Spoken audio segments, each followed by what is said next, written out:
Coming up on Theater Talk. You can get plays to Vanessa because you could just go up and ring her doorbell and she will just often answer it. Right. She's not inaccessible. She's not this sort of big, famous, legendary star. You know, she's pretty open. Yeah, don't tell people where she lives. Yeah. Right. No. And the doorbell actually is broken, so don't even try. But Theater Talk is made possible in part by the CUNY TV Foundation.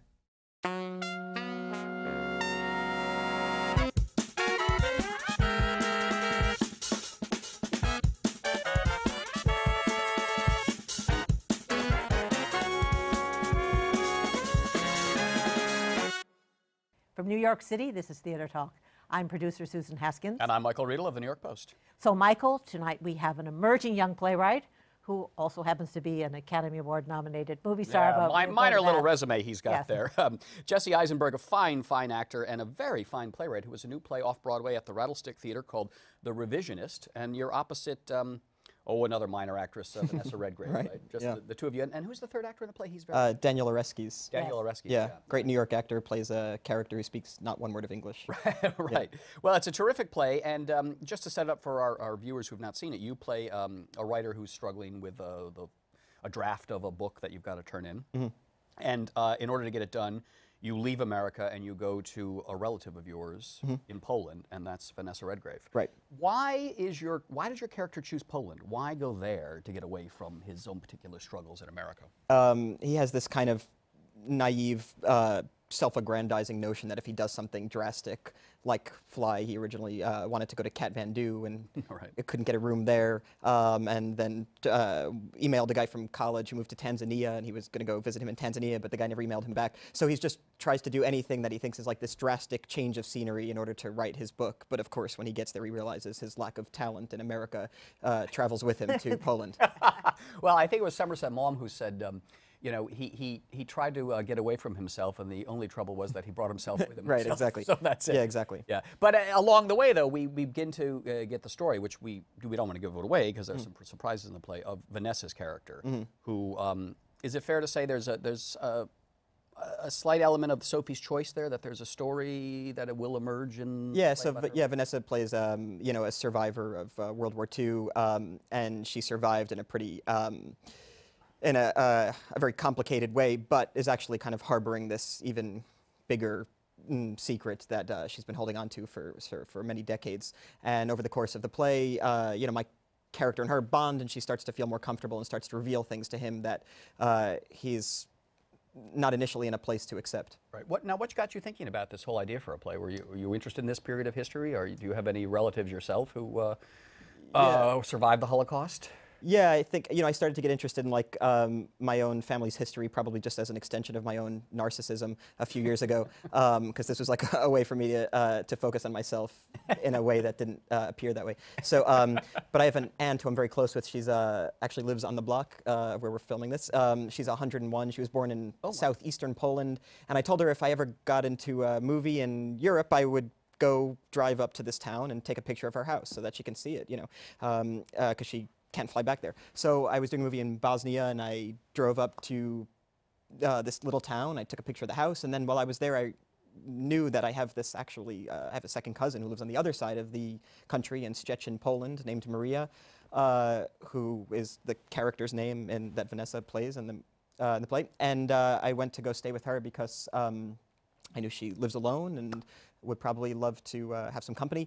And at the time, I was kind of frustrated with my movie career, and when I went to stay with Maria in Szczecin, Poland, where this play takes place, I realized how kind of petty my problems were in comparison to this woman's life, who had just been through hell 1,000 times over. So I started thinking this would be a good thing to write about, because it's an important thing to talk about. Different generations' view of family. I have kind of a dismissive attitude toward my New York family because I take them for granted because I grew up with them, whereas my cousin in Poland doesn't have a geographic connection, a physical connection to the American family, but knows every member of the family, knows every cousin, knows every relationship. This is the real cousin. Yeah. Yeah. And this is what Vanessa Redgrave does in the play. She's not seen these people, but she knows everybody who's married to whom and who the cousins are, or the American branch of her family. Yeah, and then my character lives with all these people blocks away in New York City and is totally dismissive of them. And I thought it's such a kind of sad dynamic that, and not only for these characters, but kind of in a broader way. Not that I was trying to make any kind of broad generational point, but this is very common amongst people who I grew up with. And particularly since in Vanessa Redgrave's case, the character in your play, her family was wiped out by the Nazis. So that's why family means so much to her. It's not something she can take for granted because it was taken away from her. Exactly. Yeah, exactly. So, her tragic past heightens her need for family. Now, I have to ask you, Maria is the cousin, right? That you, were you as obnoxious to her as your character is to Vanessa Redgrave in this play? Were you that narcissistic with your movie career back then? No, I hope not. I think I kept a lot of that inside. But for the purposes of drama, the characters are a little. Yeah, my character goes there just with this kind of this chip on his shoulder and this sense of deservedness, as though as though the world owes him something for having written a few novel pages in a book. Yeah. That's probably really not good. So. Yeah, so I just kind of heightened that. I think I have the same chip, but I probably just hide it. Yeah, in my blazer. Right. Now, you're an actor, of course, and a writer. Are you always going to jump back and forth between the two? I mean, is there one that you enjoy more than the other? No, I really like working on various projects, like irrespective of the medium. So I write humor essays, kind of short form. I write long form plays and short fiction. So I write things and then act in movies, some of which are kind of bigger plot oriented movies, and some of which are more character. And I find being able to do all of that is a lot more fun than I think if I was doing the same thing, because I get pretty impatient, and then when I'm working on one thing, I immediately have the urge to do the exact opposite of it. So whenever I'm working on a big budget movie and I feel like I'm spending the day kind of running and pointing at lights, I go home and I write the most small, obscure, esoteric short essay I could write. What were you acting in at the time you wrote this play? I don't want to give titles away, but what was happening was I was doing movies and I just felt like I felt like I was not being taken in the way that I wanted to be viewed. Was this before or after The Social Network? It was before. This was 6 or 7 years ago. Okay. And I just felt like I wanted to be taken seriously, and I was doing movies. Some of them were comedic, and I just felt frustrated that I was being viewed that way. Because I was just wondering, because now you have been taken so very seriously, if you have talent as an actor. I just wondered if. Oh yeah, so I wrote this 6 or 7 years ago, and I just felt like, and so I decided, and I had never written a play before, but I just decided well, that's the place to really, exercise the more serious muscles of performing or writing, as opposed to, writing movie scripts, which I was doing up until that point, and tailoring them to movie celebrities that wanted the characters to be more likable and stuff, and it was just such a frustrating process. And then so I thought, well, I should just write a play. So when did you decide to try to bring Vanessa Redgrave into the mix, or how did that happen? I think right after I finished the play, I saw Vanessa in The Year of Magical Thinking, and I just, when you're writing something, you view everything through the filter of whatever you're writing. So I thought this is the greatest actress of all time. I had seen her in things, but never kind of something so powerfully just her. It was a one-woman show. And so I became fixated on her. And then over the course of the next 5, 6 years, I had done readings of it, and I always tried to get it to her and never was successful. I sent it to people I thought she knew and burned bridges. And then finally I had a play on last year, which I had written after writing this play. Right? Yeah. I was at the same theater, and her agent saw it, and they liked it. They asked if I have any other plays, and I said, yeah, I do. I want to do this other play next year. And they said, oh, who would you like to be in it? I said, well, Vanessa Redgrave is so ideal if she could read it. And they sent it to her, and 2 weeks later, I was working in England actually at the time, and 2 weeks later they they said she really wants to do it. Can you go meet her at her apartment? It was the most comfortable, easiest process, which is totally disproportionately to the achievement, which is to get somebody like her in a play. You can get plays to Vanessa because you could just go up and ring her doorbell and she will just often answer it. Right. She's not inaccessible. She's not this sort of big famous legendary star. She's pretty open. Yeah, don't tell people where she lives. Yeah. Right. No. And the doorbell actually is broken, so don't even try. But That's right. She's waiting for the electrician. But she, I think that kind of accessibility is not unrelated to what she's doing in the play. I mean, exactly. Yeah. I mean, and not just that she's doing a a play in a 200-seat theater in the West Village. But even more than that, like what she brings to the character is this kind of like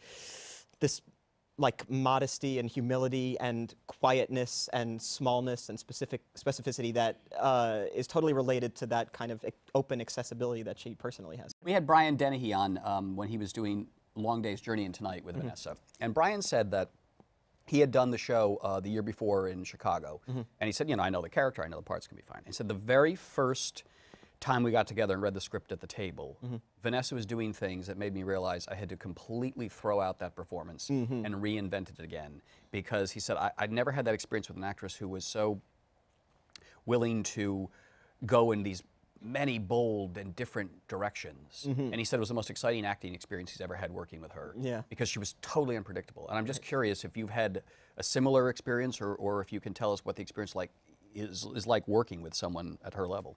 Yeah, it's probably I probably can't relate totally to that, because I wrote the play and have been living with her character for like 6 years. So I've thought about a million different incarnations of what it could be. That said, she surprises me every night because she's kind of living it in such a real way. I don't find her unpredictable. I just find her like alive, and that's kind of, I guess, a pretentious, esoteric way to put, which is something that I mean just like she's just real. Like, so from one moment to the next, you could see the direct, realistic, emotional flow of a human being, and so that keeps it fresh for me, but not because it's different. Right. Yes. Have you picked up any like sort of little acting tricks from her at all? I watch her every night as my character, and I see, because I know her so well, and I know the character so well, I know what we're doing together so well, I could see the way she will pace herself for an audience, and in a really responsible way. The play is dramatic at its core and emotionally realistic, but it's also, in a lot of ways, a comedy for most of it. So I see the way she kind of changes herself to pace things for the audience to keep it right and to keep it responsible. Whereas, I think when something's really funny, I probably have the irresponsible urge to feed on that. Get a bigger laugh. Right. Well, also, I love her physicality too. Yeah. Though. I mean, just the way she moves. She's in such control of those movements of her hands. She can move a hand this way and get a laugh that's this big, and then she can move the hand this way and get a laugh that's just maybe a few notches down. I know, and it never seems like it's funny, but never at the expense of what's real about it. No, it's totally within the character. But you just realize here is someone who's so good. She is living the moment, and yet at the same time she has this tremendous technique that you can only have being in front of an audience for all those years. That's exactly it. Yeah, that's exactly it. It's the difference between real talent and real technique, and she has both. Are you still mastering the technique as a young actor? Are you still? Yeah, I mean, I do feel like I'm getting better show to show at my job as an actor, and getting better, not just in this play, but as an actor in general. And I think it's just like that Malcolm Gladwell thing of 10,000 hours, you become really an expert at something. And I think that's why it's also really important, at least for me, to do plays, because it gives me practice that you just can't get on a movie set where you're doing one scene and then it's over. Yeah, exactly. So how many, 10,000 hours, how many hours have you racked up as an actor, would you say, at this point in your career? I haven't done the math because I'm worried it'll be under 10,000 hours, and then I'll feel terrible that I'm not worthy of going on stage tonight. So I'm assuming it's somewhere over, just so I can feel confident, but it's probably not. Right. So can you just give us a little sense of your background here in New York, and do you remember the sort of first thing you did, maybe in the theater, where the bug bit and you thought, this is something I might want to do? Yeah, I was born in Queens, and when I was 5, we moved to New Jersey, and then I started doing children's theater when I was about 7 years old. And I really didn't like it, but more than not liking it, I really didn't know what was going on. Like, I didn't realize the difference between being on the stage or off the stage. It all kind of just blended together for me. But I guess I started doing community theater when I was 13, so it's just, it's like non-professional, but with adults, with sets and everything. And I really started to love musicals, like Stephen Sondheim and stuff. So I really started to get into that world. And then... And your mother was a performer, right? My mother was a birthday party clown. Right. Yeah. So yes. I mean, I'm hey, generously speaking, don't knock yes. the work. Yeah, yeah. No, because your mother, your parents, are your parents together? I don't mean to. Yeah, not right, probably at the moment. But but in life. They sired 2 actors, you and your sister, Haley. Right. And and I just was intrigued by, did your mother bring you into the children's theater in the beginning? I mean, it's like the Breslin children. I wonder, what's with the mother that brought these kids into No, what happened was, I have an older sister who was shy, and so my parents thought that maybe they could enroll her in the local children's theater to maybe bring her out of her shell. And I watched her jealously from the back of the theater in Charlie Brown and thought I want to be on stage with her, just to be with her. So that's why I got interested in it.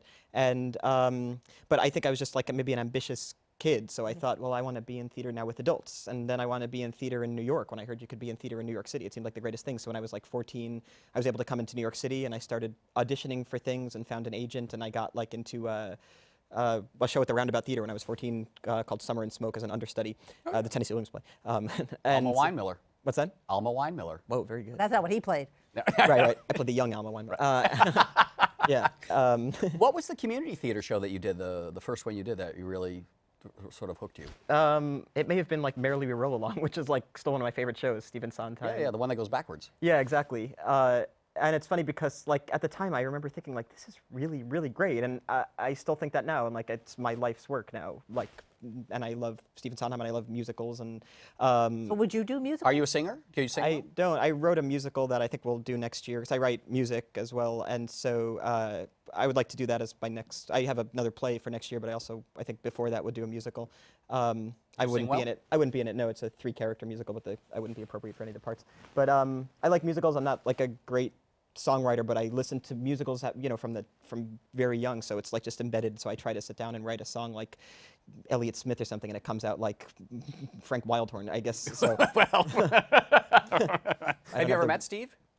No, I mean, no, I would be too nervous to meet him. Really? Oh, no, Yeah. he would love you. Oh, really? He'd love to- Yeah. Well, then bring him out. Is he here? Well, no, not today. No, All right, not go today, on. but Okay. that's it. Now, do you sit? Can you dance as well? No. You love musicals, but you're not really a dancer. I was a 1.5 threat. Yeah. Could act and sing off key. Yeah. That's fascinating. Yeah. So you're in community theater and you're playing. I don't know. You do like Music Man stuff, or you all the little boy parts and all those things. And I didn't like the Music Man, but I was like in The Secret Garden and Oliver. I like the darker musicals. I never liked like the happier ones. Secret Garden. That was Yes, great. You know, did you audition for Broadway musicals at any point in your career? Did you go to those open cattle calls and all those kind of things? No, I didn't. I think I got into auditioning in New York too late to audition for like, well, I guess it would have been like Les Miserables and whatever the shows with boys were in it. But I did actually like a 2-week workshop of The Adventures of Tom Sawyer, which actually went to Broadway. Yeah, and failed. I remember that. Yeah. Yeah, well, maybe because they didn't carry me over. No, I played like one of the boys who paints the. Fence. Yeah, and I guess I didn't maybe my strokes weren't straight enough or something because I didn't get selected for the Broadway show. But that was also, I really love doing it. Yeah, I love doing it. But I'm not a good enough musical theater performer. I mean, the people who do musical theater are, I mean, it's a discipline that actually is like a real skill. Yeah. Like, people can, I think, act in like a straight play, like, and like do that role even if they don't have so much practice at acting because they can maybe fit the character, but you can't hide in a musical. No, it's true. Yeah. You've got to be able to do it all. Yeah. Well, Yeah. I do a little bit of cameos on Smash Play myself, and I'm no actor, and I've got several scenes on Smash to prove it. But it's true. You can sort of get away without being an actor. You can get away on the TV show or the movies, Right. Because someone else is really in control. You just do it over and over again, and then they pick, and they can make you look much better than you really are. Yeah, exactly. I always think of singing as like juggling. Like if you can't do it, you really can't. You can't catch the ball, then you can't catch the ball. Like whereas acting, I think it's a lot more forgiving. You can like drop the ball and say, "Oh, that's interesting. The ball dropped." You know, And I think also there's a lot more leeway. There's that vocal control that you have to do when you're singing, that your voice doesn't change. I mean, if you're nervous, it shows up more when you're singing. Right, exactly. Yeah. Like I'm terrified every night on stage, but no one knows You because don't my have to- character is a jittery drug addict. Yes, you so cleverly made your persona that you're this jittery guy. Yeah. It's beautiful. Yeah. Well, yeah. The character is like fiending to smoke marijuana that he's hidden in his suitcase, and so until he gets it, he's like, you know, he can't stay, settle down in his own skin. Yeah, you're like Woody Allen being Woody Allen. I don't know if Woody Allen ever did Brett. Not pothead, but doing a jittery, nervous guy that he brings that essence of himself into it. Oh yeah, but my Yes. character's like driven by this kind of self-hating anger. Well, and I must say, I watched that, and going back to your self-hating anger, I said, and Asuncion too, you dump on your character so much. Yeah. Yeah, you know, that you, in other words, we've seen you in these movies. There's a certain essential you that's wonderful that comes in your movies, but you're really negatively commenting on yourself. As you said, you brought up the narcissism, you brought up the being kind of scornful. I mean, is that a part of yourself that you're really seeing there and trying to Yeah, I can only write about parts of myself that I'm trying to like work out or something that I feel maybe ashamed of that I'm trying to exercise with an O. And so I am really like mostly motivated to write about things that I don't like in myself. So the last play, yeah, the character was just this, yeah, another self-hating guy in this play too. And then the next play, the guy is even worse. So that's what motivates me to write, is like working something out in myself. And then the acting of it is almost like some kind of final manifestation of that exorcism. of that process? How's it going, though? You seem to have written this character now 3 times, and you say the one coming up is even worse than this. Right. So how's it working out for you, Jesse? Not well, not well. Yeah, but there are different aspects. Like last year, the character was like felt a lot of guilt, and he in the first scene he gets mugged and then comes back in and he's bleeding and he apologizes for his muggers. And then this character in this play is arrogant. He thinks he deserves a lot. So it's actually kind of the opposite side of the same self-hatred. Yeah, right. I must quickly touch upon The Social Network, for which you were nominated for an Oscar and so many other things. When you read for that part, did you think, this is me, I have to get this one? Well, of course, actors always think that. But did you have a special connection to it from the get-go? No, but I never think that, though. Okay. I mean, I never assume I'll ever be in anything, and whenever I read something, I can't picture myself in it. I don't watch the movies I've been in, so I can't even picture them if I have been in it. No, I never have that sense. I guess I like certain things more than others. And you never saw that movie? We had to go to some special public screening of it, so I just stared at the floor, but otherwise I'll avoid it. Why is there a particular reason why you don't like to see yourself? You don't want to? Yeah, I mean, when you look in a mirror, you see like you see the front of your face, and when you're in a movie, you're like required to see the side of your face, and I find that jarring. Yeah. It's true. Also, I suppose, I mean, watching yourself would be difficult because then you become self-conscious of the kind of things that you just physically might do. Yeah, exactly. My goal as an actor is not to like achieve some certain moment, but to just like feel like I'm experiencing a real emotion that coincides with the emotion that the character is experiencing, which is like a very difficult task, I feel. And I don't care if it comes across well, I just want to have achieved that for myself. So watching a movie is almost a bit of like an annoying letdown because you just feel like, well, I remember not achieving it that day, so it looks right, and the music's underneath is kind of supporting that emotion, but it was not right. I was not doing the right thing. Or conversely, I felt I was doing the right thing, but the camera's in a place that doesn't emphasize that. So it's disappointing. That's how I feel. That's how I feel when I see myself on Smash. I always feel that if the camera just been in another place, it would have been much more realistic moment. So, yeah. You don't go to the theater very much. Why?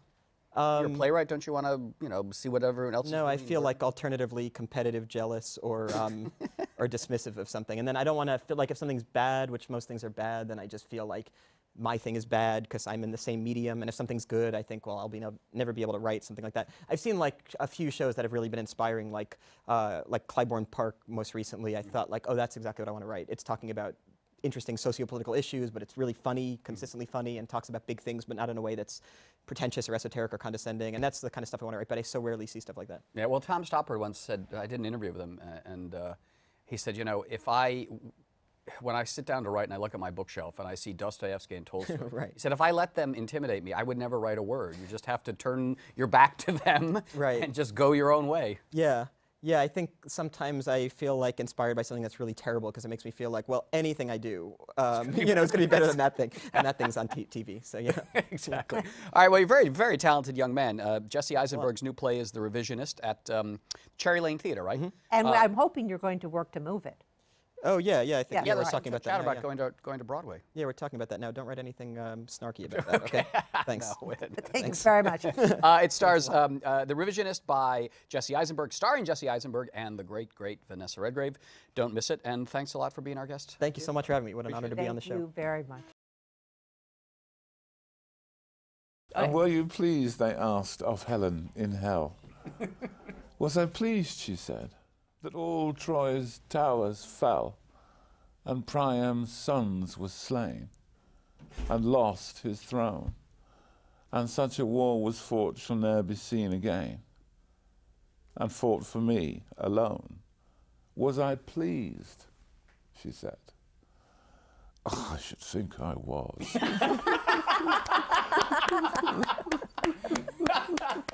There's a lovely thing we do for little kids. Oh, little yeah. Kids like this. We can try and do this together if you want. We'll do this, all right. Okay. We'll just do a tempo like that. Only they mustn't hear it because sound will cut their throats if they hear this. So we will do the timing, you see, and the cameras will see the timing, but they won't hear it. Right, Okay. here we go.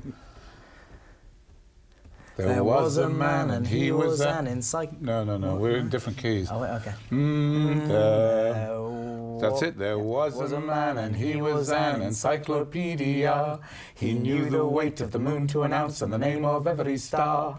He knew all about etymology, Hebrew, Jewology, syntax, hobnail, boot tax. He was full as a Pickford van. Lovely. Tony Awards all around.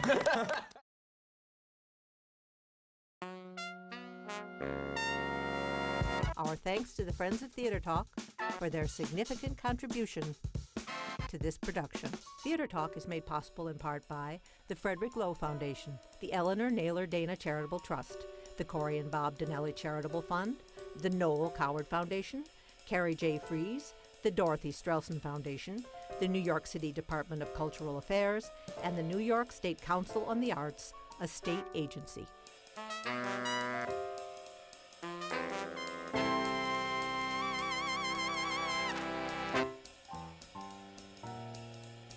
We welcome your questions or comments for Theatre Talk. Thank you and good night.